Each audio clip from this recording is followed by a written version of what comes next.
ಸ್ನೇಹಿತರೆ ಎಲ್ಲರಿಗೂ ನಮಸ್ಕಾರ. ಮತ್ತೆ ತಮಿಳ್ನಾಡಿಗರು ಖ್ಯಾತೆ ತೆಗೆದಿದ್ದಾರೆ ನಮ್ಮ ಕೊಡಗಿನ ಕಾವೇರಿಗೆ ಸಂಬಂಧಪಟ್ಟಂಗೆ. ಬನ್ನಿ ಇವತ್ತು ಅದ್ರ ಬಗ್ಗೆ ಮಾತಾಡಲೇಬೇಕಲ್ವಾ, ಯಾಕಂದ್ರೆ ನಾವೆಲ್ಲ ಅದರ ಪಾಲುದಾರರಾಗಿದ್ದೀವಿ, ನೀರು ಕುಡಿತೀವಿ, ಎಲ್ಲದೂ ಮಾಡ್ತೀವಿ. ನಾವು ಮಾತಾಡಿಲ್ಲ ಅಂತಂದ್ರೆ ನಮ್ಮಂತಹ ದೇಶದ್ರೋಹಿಗಳು ಯಾರು ಇಲ್ಲ ಅಂತ ನಾನು ಭಾವಿಸ್ತೀನಿ. ಬನ್ನಿ ವಾಯ್ಸ್ ರೈಸ್ ಮಾತಾಡೋಣ. ತಮಿಳ್ನಾಡು ಮುಖ್ಯಮಂತ್ರಿಗಳಾದಂತಹ ವಿಜಯ್ ದಳಪತಿ ಸರ್ ಅವ್ರಿಗೆ ನಾನು ಕೇಳ್ಕೊಳ್ಳೋದು ಇಷ್ಟೇ, ನೀವು ಪದೇ ಪದೇ ನಮ್ಮ ಕರ್ನಾಟಕದ ಮೇಲೆ ಕಾವೇರಿ ನೀರನ್ನು ಬಿಡಿ ಅಂತಕ್ಕಂಥದ್ದು, ಹೇರಿಕೆ ಮಾಡುವಂಥದ್ದು ದಯವಿಟ್ಟು ಸ್ಟಾಪ್ ಮಾಡಬೇಕು. ತಮಿಳ್ನಾಡಿಗರು ಸ್ಪೆಷಲ್ ಆಗಿ ಹೇಳ್ತಾ ಇದ್ದೀನಿ. ಈಗ ವಿಜಯ್ ಇದ್ದಾರೆ ಅಂತ ನಾನು ಹೇಳ್ತಾ ಇಲ್ಲ, ಯಾರೇ ಮುಖ್ಯಮಂತ್ರಿ ಆದರೂ ಕೂಡ ಪದೇ ಪದೇ ಅವರ ಫೇಮಿಗೋಸ್ಕರ ಈ ಥರ ಎಲ್ಲ ಮಾಡಿಕೊಂಡು ಬಂದಿದ್ದಾರೆ. ಯಾಕೆ ಪದೇ ಪದೇ ಕರ್ನಾಟಕವನ್ನೇ ಟಾರ್ಗೆಟ್ ಮಾಡ್ತಾ ಇದ್ದೀರಾ? ಕೊಡಗಿನ ಕಾವೇರಿನೇ ಬೇಕು ಅಂತ ನೀವು ಟಾರ್ಗೆಟ್ ಮಾಡ್ತಾ ಇದ್ದೀರಾ.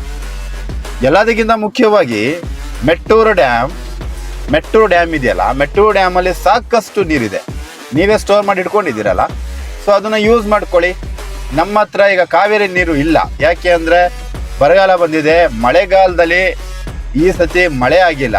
ಹವಾಮಾನ ಇಲಾಖೆ ವರದಿಯ ಪ್ರಕಾರ ಈ ಬಾರಿ 60% ಮಳೆ ನಮ್ಮ ಕರ್ನಾಟಕದಲ್ಲಿ ಆಗಿಲ್ಲ, 40% ಮಳೆ ಆಗಿದೆ. ಅದು ಏನಕ್ಕೂ ಸಾಕಾಗಲ್ಲ. ಸೊ ಹಂಗಾಗಿ ನಮ್ಮ ಡ್ಯಾಮಿನಲ್ಲಿ ನೀರೇ ಇಲ್ಲ.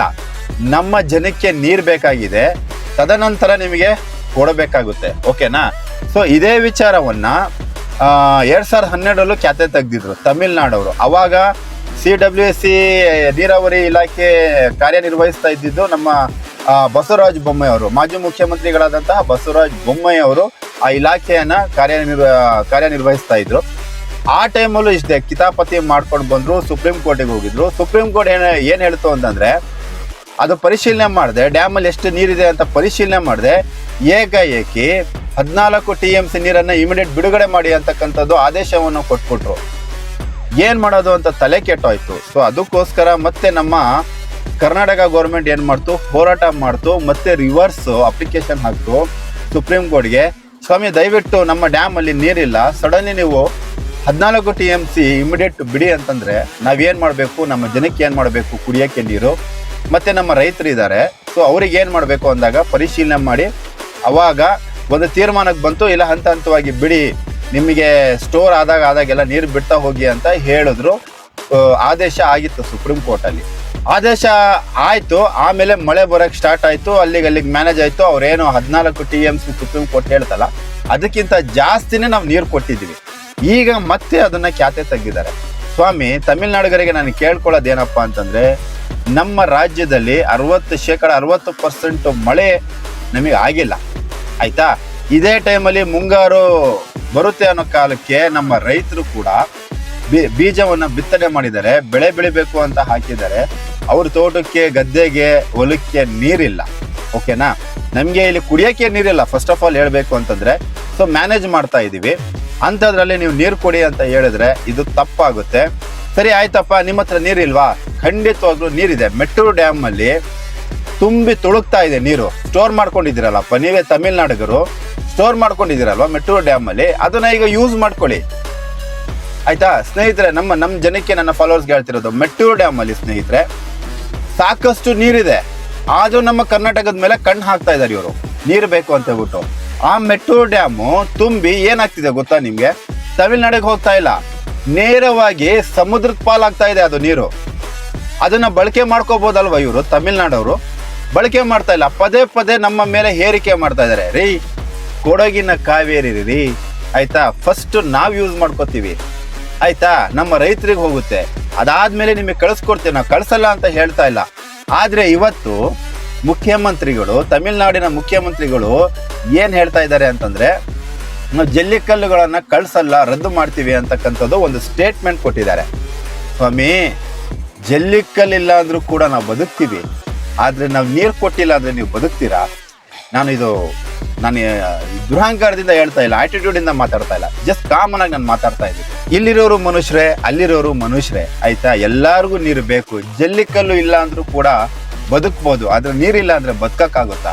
ನಾ ಕೊಡಲ್ಲ ಅಂತ ಹೇಳ್ತಾ ಇಲ್ಲ, ಕೊಡ್ತೀವಿ, ಆದ್ರೆ ನಮ್ಮಲ್ಲಿ ಸ್ಟೋರೇಜ್ ಇಲ್ಲ, ಆಯ್ತಾ? ಫುಲ್ಲು ಡ್ರೈ ಆಗೋ ಚಾನ್ಸಸ್ ಅಲ್ಲಿ ಬಂದಿದೆ. ನಮಗೆ ಕುಡಿಯೋಕೆ ನೀರಿಲ್ಲ ರೀ. ಬೆಂಗಳೂರಿಗರಿಗೆ ಬೆಂಗಳೂರು ನಗರ ಅಂತಹ ದೊಡ್ಡ ನಗರದಲ್ಲಿ ನಮಗೆ ನೇರವಾಗಿ ನೀರು ಬಳಕೆ ಆಗ್ತಿರೋದೇ, ನಮಗೆ ಸಿಗ್ತಾ ಇರೋದೇ KRS ಡ್ಯಾಮ್ ಇಂದ. ಆಯ್ತಾ. ನಮಗೆ ನೀರಿಲ್ಲ ಅಂಥದ್ರಲ್ಲಿ ನಿಮ್ಗೆ ಎಲ್ಲಿಂದ ಕೊಡ್ಲಿ? ನೀರು ಅನ್ನೋದು ಯಾವುದೋ ಫ್ಯಾಕ್ಟ್ರಿಗೋ ಅಥವಾ ಕಂಪ್ನಿಗೋ ಕೊಟ್ಟು ಆರ್ಡ್ರ್ ಕೊಟ್ಟು ರೆಡಿ ಮಾಡುವಂಥದ್ದಲ್ಲ. ನೀರನ್ನೋದು ಬೈ ನೇಚರ್ ಡಿಸೈಡ್ ಮಾಡಬೇಕು. ಮಳೆ ಬಂದ್ರೇನೆ ನಮಗೆ ನೀರಾಗುತ್ತೆ. ಕೆರೆ ಕಟ್ಟೆಗಳು, ಅಣೆಕಟ್ಟೆಗಳು, ಡ್ಯಾಮ್ಗಳು ತುಂಬ್ತವೆ. ಅದು ತುಂಬಾದ್ಮೇಲೆ ನಾವೇನು ಇಟ್ಕೊಳಕ್ಕಾಗಲ್ಲ. ಡ್ಯಾಮ್ ತುಂಬಕ್ಕಿಂತ ಮುಂಚೆನೆ ತೂಬ್ಗಳನ್ನ ಎತ್ತುತ್ತಾರೆ. ತೂಬ್ ಅಂದ್ರೆ ಹಳ್ಳಿ ಭಾಷೆಯಲ್ಲಿ ತೂಬ್ ಅಂತ ಕರೀತಾರೆ.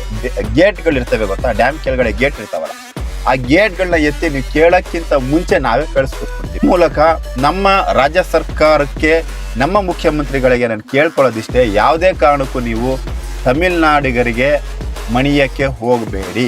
ಯಾಕಂದ್ರೆ ನಮಗೆ ಕುಡಿಯೋಕ್ಕೆ ನೀರಿಲ್ಲ. ದಯವಿಟ್ಟು ನೀವು ನೀರು ಈ ಸತಿ ಮಾತ್ರ ನೀರು ಕೊಡಬೇಡಿ. ಪ್ರತಿ ಸತಿನೂ ನಮ್ಮ ಕರ್ನಾಟಕಕ್ಕೆ ಅನ್ಯಾಯ ಆಗ್ತಾನೆ ಇದೆ, ನಮ್ಮ ರೈತರಿಗೆ ಅನ್ಯಾಯ ಆಗ್ತಾ ಇದೆ. ಈ ಸತಿ ನೀವೇನಾದರೂ ರಾಜ್ಯ ಸರ್ಕಾರ ಏನಾದರೂ ನೀರು ಕೊಟ್ಟಿದ್ದೇ ಆದಲ್ಲಿ